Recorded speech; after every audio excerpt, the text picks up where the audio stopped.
মনে করেন আপনি ফজরের নামাজে একদিনও উঠতে পারেন না, ওঠারও কোনো দরকারও নাই, আপনি ঘুমান, একেবারে ইচ্ছা মতো ঘুমান। আপনার অফিস 9টায়, আপনি 8টা পর্যন্ত ঘুমান, প্রতিদিন ঘুমান, কোনো সমস্যা নেই। কিন্তু করবেন কি জানেন, 8টার সময় উঠে তো আপনি ওয়াশরুমে যান না, অজুটা করেন। অজুটা কইরা আপনি এই সময়ই 2 রাকাত সুন্নাত 2 রাকাত ফরজ পড়ে ফেলান। রেগুলার এমনিই করতে থাকেন, রেগুলার এমনিই করেন।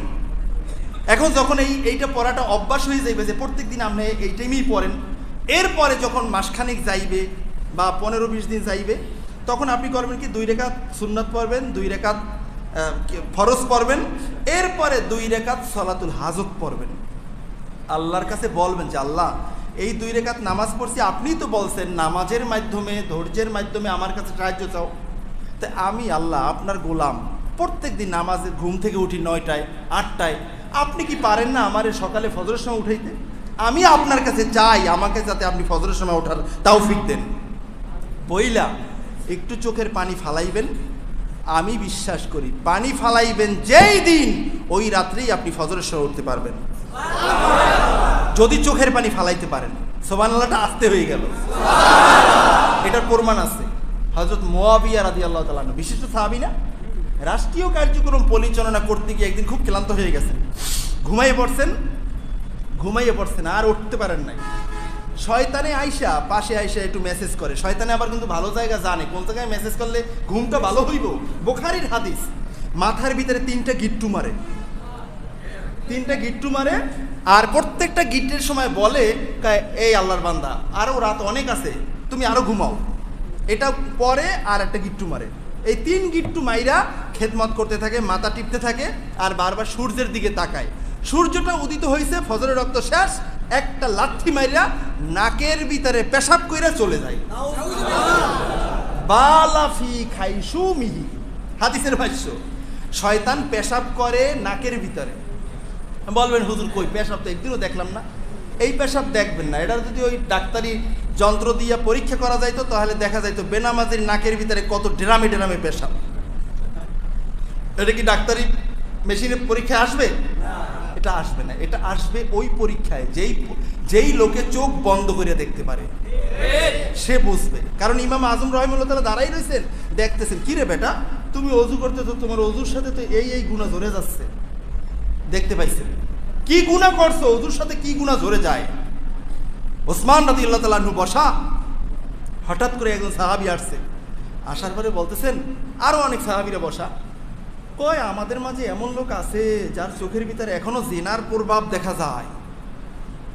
সবাই মাথা নিচে দিয়ে চুপচাপ বসে আছে। আরে লজ্জার কথা, এখানে আমরা সব ভালো ভালো মানুষ, এখানে আবার জিনার প্রভাব দেখা যায় মানে কি? এখন একজনে দাঁড়াই গেছে, হুজুর আমিরুল মুমিনিন, এখনো কি আপনার কাছে ওহী আসে নাকি?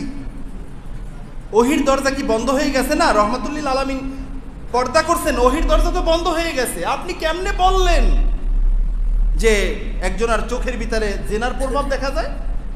তখন ওসমান রাদিয়াল্লাহু তাআলা আনহু বলছেন, এটা হলো মোমেনদের ফিরাসাত।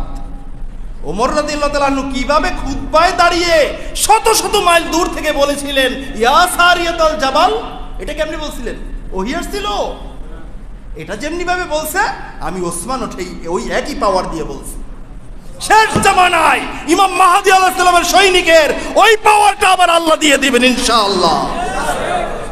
কোনো যানবাহন থাকবে না, রব উঠবে, দাজ্জাল আসছে। ইমাম মাহদী আলাইহিস সালাম 10 জন মূল সেনাপতি থাকবে, তাদেরকে বলবে, এই দাজ্জাল আসছে। সবাই বলতেছে, যাও না, যাই দেখে আসো। এখানে দাঁড়াইয়েই বলবে, হুজুর না, দাজ্জাল আসে নাই। সুবহানাল্লাহ বলবেন না? বলবে তারপরে তোমরা একটু যাও, যাই দেখে আসো। এই যাইবে, মুহূর্তের ভিতরে আইসা বলবে, গোটা দুনিয়াটা দেখে আসবে। আইসা বলবে, না হুজুর, পৃথিবীতে কোথাও দাজ্জাল এখনো আসে। কেমনে যাইবে? মুহূর্তের ভিতরে কেমনে যাইবে?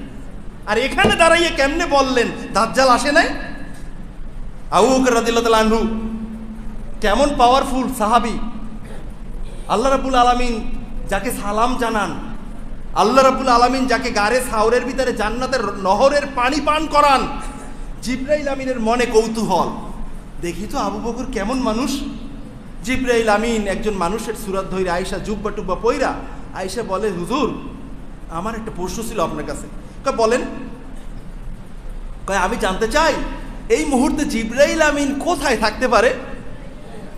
আবু বকর সিদ্দিক রাদিয়াল্লাহু তাআলা চোখ বন্ধ কইরা খুইলাই কয় তুমি তো জিবরাইল। আল্লাহু আকবার। কয় আপনি কেমনে বললেন আমি জিবরাইল?